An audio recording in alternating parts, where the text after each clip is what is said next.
I was on a Facebook page of Utah homesteaders and I just said,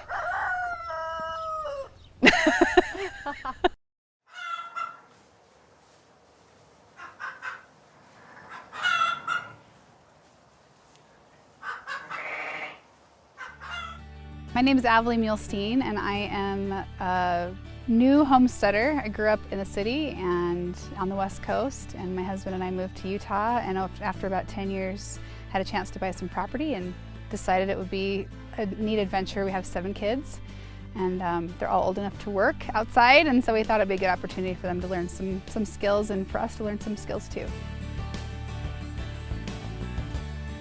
My name is Becky Painter. I live in Eagle Mountain, Utah. I have a blended family. My husband and I got married 20 plus years ago, and he had 5 boys. I had 6 kids, and we have 2 together, so it's 13 kids all together.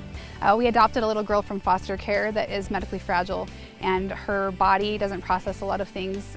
We need to have a lot of control over the food that she eats. We were talking to Becky, actually our neighbor Becky, and she was talking about how she was going to go get a cow. And so we started researching it a little bit and realized the benefits of raw milk and how good it would be for our daughter. And she loved milk and wasn't able to drink the pasteurized stuff. We'd tried some of Becky's goat milk, and she did fine on it, and so we thought we'd give it a try. About 10 years ago, my father was diagnosed with Alzheimer's, and I became very curious about, all the health that could affect that, and so I did a lot of research into healthy eating, healthy living, and the effects it has on your health. They smiled at me when we went to buy the dairy cow, and they said, "You do understand how much work this is, right?" And I said, I know it's a lot of work. You have to be really reliable, and so that's taught our children to get up early in the morning. I would have a cow and make my kids milk it, whether we had a cow share or not, just because of the benefits it is for them to get up and work hard and to have that kind of lifestyle. They learn a lot from the work that they do here on our little farm.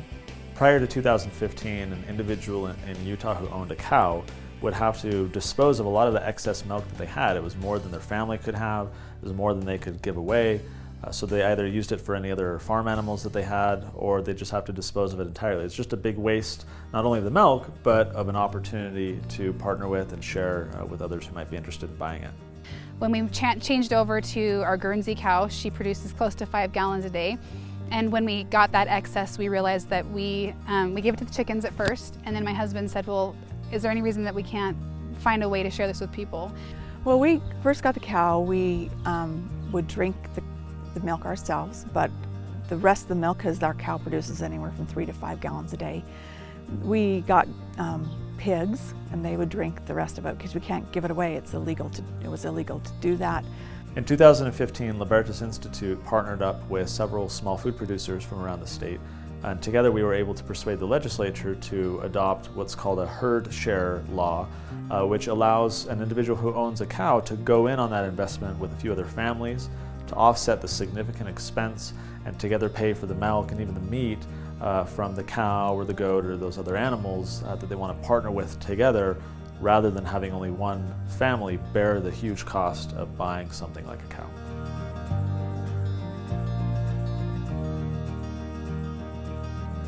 Then we started researching, and I got onto a lot of forums, a lot of Facebook groups, and finally found out that they had just passed the cow sharing law bill. And I was so grateful, because it's a ton of work and it's an investment, and we were excited because there were so many people who really wanted the raw milk, and we didn't have a way to recoup some of our costs and share with them. So I did the research online and actually found the House bill and read it through and said, oh my gosh, it is legal. I'm so excited, because it's expensive. I probably put $10,000 into getting this cow where I can milk it and have the milk for my family. It costs close to $300 a month to maintain the cow for our family with the different bills that we have. And so that takes the edge off for our family. We can enjoy the milk and we can share that enjoyment with others who can't do it for themselves, but it also really helps our family not to have such a financial burden to be able to have this asset. I encourage everybody who gets cow shares to come and visit my farm to see how we milk, where the cow lives, how we take care of it, and to see the process of what we do with the cow. It's my family's cow. We're drinking the milk too, so safety issues affect us as well. We're going to be super careful about what we're putting in our feed, how we're taking care of our animals, how we're disinfecting things, because I don't want to get sick either.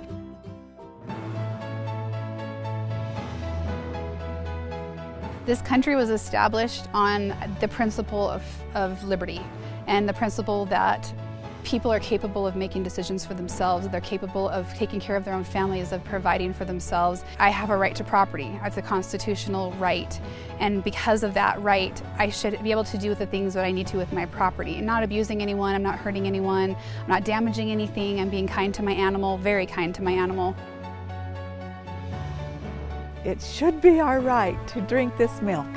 And it should be the people's right to know where the milk comes from and to want to participate in that too. When you make a law that affects a lot of people, you're not looking at every scenario. And so letting people have those options and giving them the right to choose allows them to use their own judgment and really make stronger citizens.